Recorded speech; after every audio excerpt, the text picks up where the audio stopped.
President Trump is headed home after a whirlwind trip to the Middle East, where he was greeted with spectacular fanfare. He's hoping his popularity spreads across that region, even to Iran, as he tries to negotiate a nuclear deal. Fox's Rebecca Castor has more from Washington. President Donald Trump is on his way home after a historic trip to the Middle East, filled with lavish receptions, royal camels, and multi-billion-dollar investments in U.S. business ventures. Somebody's going to be taking the credit for this. You remember, press. This guy did it. The president is reveling in the wins from his first major overseas trip of his second term, but his progress goes beyond the Arabian Peninsula.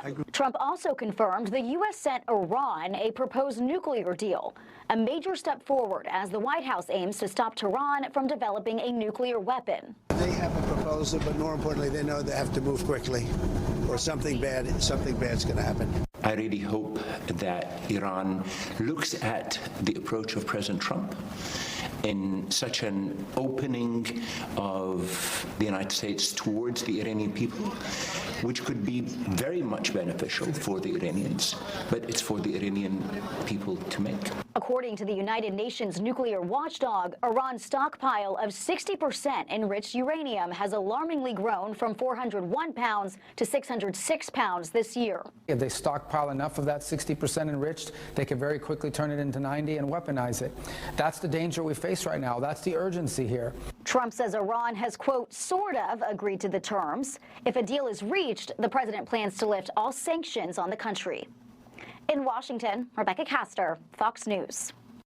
The first direct talks between Russia and Ukraine fizzled out after only 2 hours, with no breakthroughs reported. Russian President Vladimir Putin is under fire from world leaders for not attending that meeting himself, instead sending a low-level delegation. President Trump now says only a meeting between he and Putin can stop the fighting, and some experts say that meeting with the president could be what Putin was looking for all along. Putin has really slithered around. He's really been holding out. I think that Russia also wants some behind-the-scenes economic deals. They want sanctions relief. This is the first time Russia and Ukraine have had face-to-face talks since 2022. President Trump has said that a one-on-one meeting could happen soon.